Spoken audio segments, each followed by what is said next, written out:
So hello friends, कैसे हैं आप सब। Welcome to another video. आज है धनतेरस, कल है दीपावली। सो आप सभी लोगों को दीपावली और धनतेरस की हार्दिक शुभकामनाएं। आई होप आज का वीडियो का जो टॉपिक हो आपको बहुत अच्छा लगेगा। आज हम डिस्कस करने वाले हैं अबाउट गोल्ड का इन्वेस्टमेंट। धनतेरस और दीपावली में बहुत सारे लोग हैं जो गोल्ड में इन्वेस्ट करने के लिए बहुत ही इंटरेस्टेड है। उनके लिए ये वीडियो है, तो आइए वीडियो को शुरू करते हैं। देखिए, 5 तरह के प्रोसेस है जहाँ पे आप गोल्ड में इन्वेस्ट कर सकते हो। एक होता है फिजिकल गोल्ड, जो आप किसी भी ज्वेलरी से या फिर ऑनलाइन भी बाई कर सकते हो। सेकंड आता है डिजिटल गोल्ड, जो आप ओनली ऑनलाइन बाई कर सकते हो। तीसरा आता है गोल्ड ईटीएफ, स्टॉक मार्केट पे आप ईटीएफ के जरिए इन्वेस्ट कर सकते हो। फोर्थ आता है gold mutual fund, mutual fund के थ्रू आप गोल्ड में बाई कर सकते हो। नंबर 5 आता है सर्विंग गोल्ड बॉन्ड, जहाँ पे आप गवर्नमेंट से गोल्ड बाई कर रहे हो थ्रू आरबीआई, और आरबीआई को ही आप गोल्ड सेल कर सकते हो। अब इन 5 चीज़ों के बारे में हम डिटेल एनालिसिस करेंगे at the end of the video. ये आपके ऊपर है किस वे में, किस तरह आप गोल्ड को बाई करना चाहते हो। तो नंबर 1 पे आता है फिजिकल गोल्ड। फिजिकल गोल्ड का सबसे बड़ा एडवांटेज यही है कि आप physical gold as a jewellery आप यूज कर सकते हो, अपने पास गोल्ड को रख सकते हो। लेकिन इसके साथ साथ कुछ नेगेटिव पॉइंट भी आते हैं। नेगेटिव पॉइंट में नंबर 1 है फिजिकल गोल्ड को जो स्टोर करना और चोरी होने का डर। स्टोर करने के लिए आपको लॉकर हायर करना पड़ेगा। अगर आपका गोल्ड का क्वांटिटी बहुत ज़्यादा, उसके लिए आपको एक चार्ज पे करना पड़ेगा। और जब गोल्ड आपके पास घर पे है तो उसके लिए आपको इंश्योरेंस करना पड़ेगा, क्योंकि चोरी होने का खतरा भी आपको लगा रहेगा। इसी के साथ साथ जब आप फिजिकल गोल्ड खरीदते हो तो आपको 3% जीएसटी पे करना पड़ता है। इसी के साथ साथ जब गोल्ड आप फिजिकली बाई करते हो तो उसके लिए मेकिंग चार्ज पे करना पड़ता है। जब गोल्ड आप सेल करने जाते हो उसको लिए आपको मेल्टिंग चार्ज पे करना पड़ता है। ये सारे डिसएडवांटेजेस है जो फिजिकल गोल्ड के साथ आता है। और लास्ट में आता है लिक्विडिटी। फिजिकल गोल्ड ऐसा नहीं है कि कहीं भी आप जाके सेल कर दो। अगर आपके पास बहुत ज़्यादा क्वांटिटी है तो उसके लिए आपको एक बायर ढूंढना पड़ेगा, फिर आपको उसको सेल करना पड़ेगा, और हर वक्त ये नहीं होगा कि आपको एग्जैक्ट रेट मिले। लेकिन डिजिटल गोल्ड जो है उसमें कुछ एडवांटेजेस है। डिजिटल गोल्ड में आपको स्टोरेज करने के लिए फिक्र करने की ज़रूरत नहीं, कि जब डिजिटल गोल्ड आप बाई करते हो तो जिस कंपनी से आप बाई कर रहे हो वो अपने वेयर हाउस में उसको स्टोर करता है, और चोरी होने का भी आपको कोई डर नहीं होता। लेकिन उसी के साथ साथ आपको यहीं पे भी 3% जीएसटी पे करना पड़ेगा। लेकिन लिक्विडिटी बहुत अच्छा है, जब चाहो आप बाई कर सकते हो, जब चाहो आप सेल कर सकते हो। फिजिकल गोल्ड में मिनिमम 1 ग्राम गोल्ड आपको बाई करना पड़ता है, जिसका मिनिमम प्राइस 5,000 से ऊपर है करंट मार्केट प्राइस के ऊपर। लेकिन डिजिटल में आप 1 रुपए का भी गोल्ड बाई कर सकते हो। मैक्सिमम जितना खुशी आप बाई करो, जब चाहे आप सेल करो, with in very few short time आपके अकाउंट में पूरा अमाउंट आ जाएगा। तो ये सबसे बड़ा एडवांटेज है डिजिटल गोल्ड का। इसका मेन डिसएडवांटेज है कि आप इसको एज ए ऑर्नामेंट और ज्वेलरी यूज नहीं कर सकते हो। थर्ड पे आता है सॉवरिन गोल्ड बॉन्ड, जो कि आज के टाइम पे बहुत ही ज़्यादा पॉपुलर है। सॉवरिन गोल्ड फंड में आपको 2.5% रेट ऑफ इंटरेस्ट मिलता है एनुअली। इसी के साथ साथ इसके लिए आपको कोई long term capital gains tax पे नहीं करना पड़ता। अगर आप फिजिकल गोल्ड बाई करते हो 3 साल के अंदर सेल करते हो तो उसके लिए आपको long term capital gain tax जो कि 10% है मिनिमम आपको पे करना पड़ेगा। डिजिटल गोल्ड बाइंग में भी आपको ये टैक्स पे करना पड़ता है अगर आप 3 साल से नीचे तक गोल्ड को सेल कर देते हो। लेकिन सॉवरिन गोल्ड बॉन्ड में आपको जीएसटी पे करना नहीं पड़ता, क्योंकि इसका जो लॉक इन पीरियड है वो 8 साल का है। 8 साल तक आप गोल्ड को सेल नहीं कर सकते हो। जब अगर आपको इमरजेंसी फंड की ज़रूरत है तब आप कभी कभी 5 साल के बाद भी गोल्ड को सेल कर सकते हो, लेकिन उसमें आपको जीएसटी पे करना पड़ता है। लेकिन उसके लिए आपको long term capital gain tax पे करना पड़ता है। सॉवरिन गोल्ड बॉन्ड जो है उसको भी आप डिजिटली बाई कर रहे हो, तो डिजिटल गोल्ड बॉन्ड के जो जो एडवांटेजेस है वो सारे इस पे भी मिलते हैं। आपको स्टोर करने की फिक्र नहीं होगा, चोरी होने का डर नहीं है। आप 8 साल के बाद जब चाहो आप गोल्ड को सेल कर सकते हो। आपको कोई जीएसटी पे करना नहीं पड़ेगा, कोई long term capital gains tax नहीं है। लेकिन एक और एडवांटेज आता है। नॉर्मल गोल्ड जब आप बाई कर रहे हो, फिजिकल हो या डिजिटल में, आपको करंट रेट के ऊपर पे करना पड़ता है। लेकिन सॉवरिन गोल्ड बॉन्ड में कभी कभी आप डिस्काउंट में भी गोल्ड को बाई कर सकते हो। कब? अगर आप नॉर्मली जब गवर्नमेंट आईपीओ के जरिए सॉवरिन गोल्ड फंड इशू कर रहा है उस टाइम अगर आप बाई करोगे तो प्रेजेंट रेट को आपको पे करना पड़ेगा। लेकिन अगर आप फ्रेश इशू की जगह किसी सेलर से बाई करते हो तब कभी कभी आपको डिस्काउंट मिलेगा। एज आई सेड ये लॉन्ग टर्म के लिए लोग बाई करते हैं, तो कभी कभी अगर किसी को इमरजेंसी फंड की ज़रूरत पड़े तो वो 5 से लेकर 10% डिस्काउंट में भी कभी कभी सॉवरिन गोल्ड बॉन्ड को सेल कर देते हैं।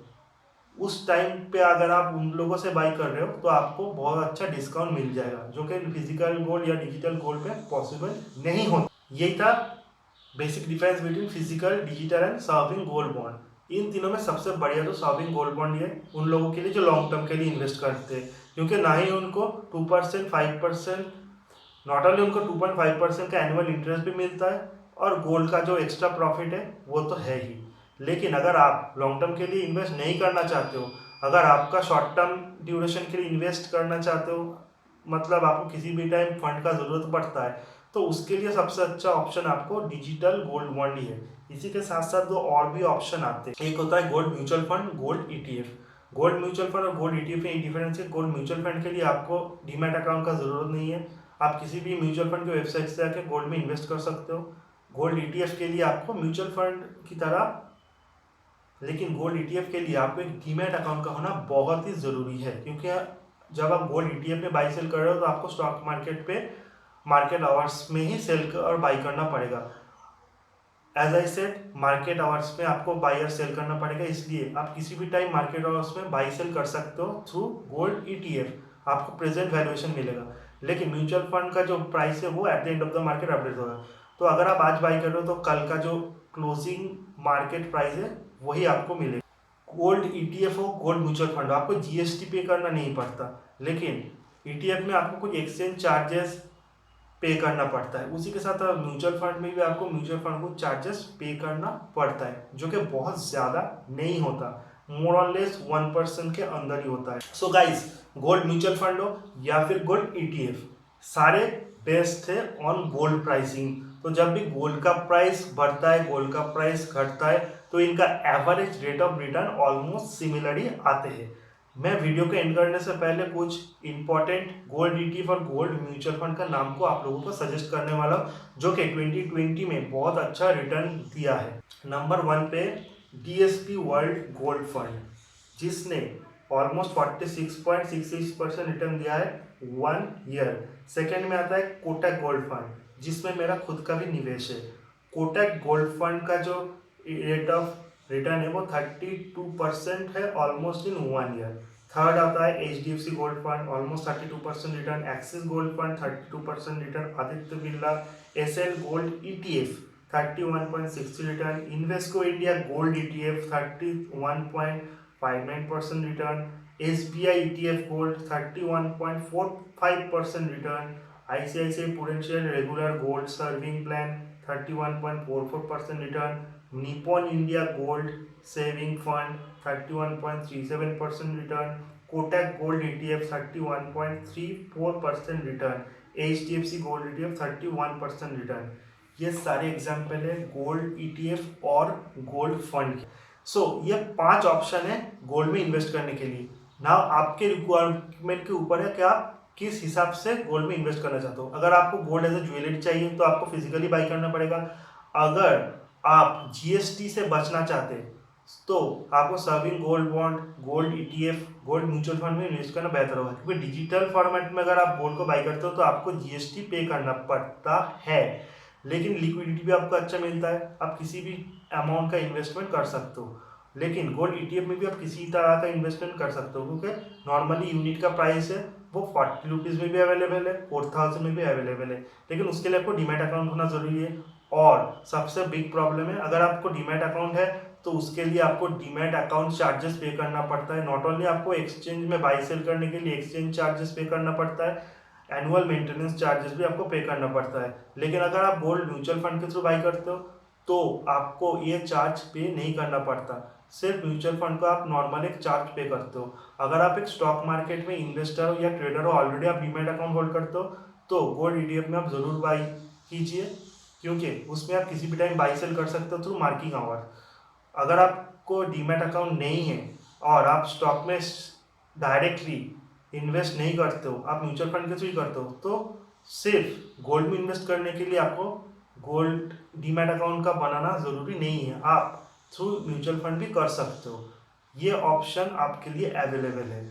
उसी के साथ साथ अगर आप लॉन्ग टर्म के लिए गोल्ड इन्वेस्ट करना चाहते हो 8 साल के ऊपर, तो बेस्ट है सोवरिन गोल्ड बॉन्ड स्कीम जो है, वहाँ पे आपको कोई जीएसटी पे करना नहीं पड़ता, कोई long term capital gain tax पे करना नहीं पड़ता। और जो लोग गोल्ड पहनना भी चाहते हैं और उसी के साथ साथ गोल्ड का प्राइस का मजा भी लेना चाहते हैं लॉन्ग टर्म, उनके लिए फिजिकल गोल्ड ही बेस्ट है। और जिन लोगों के पास फिक्स्ड इन्वेस्टमेंट करने के लिए कोई प्लान नहीं है, वो 1 रुपये भी इन्वेस्ट करना चाहते हैं, लाख रुपए भी इन्वेस्ट करना चाहते हैं, किसी भी टाइम बाय किसी भी टाइम सेल करना चाहते हैं, उनके लिए तो डिजिटल गोल्ड अवेलेबल है ही। पेटीएम हो, गूगल पे, ये सारे आपको डिजिटल गोल्ड बाई करने का ऑप्शन प्रोवाइड करते हैं। नाउ ये आपके ऊपर है कि आपका रिक्वायरमेंट क्या है और किस पर्पस के लिए आप कितने टाइम पीरियड के लिए गोल्ड में इन्वेस्टेड होना चाहते हो। I hope guys at the end of the video ये डाउट आपको क्लियर हो गया है। अब ये आपके ऊपर है कि आप कौन सा गोल्ड बाय करें, कौन सा प्रोसेस आप फॉलो करें गोल्ड को इन्वेस्ट करने के लिए। सो आप सभी लोगों को फिर से दीपावली और धनतेरस की हार्दिक शुभकामनाएं। मिलते हैं अगले नेक्स्ट वीडियो में। वीडियो अच्छा लगा तो चैनल को सब्सक्राइब कीजिए, लाइक कीजिए, शेयर भी कीजिए। Goodbye everybody.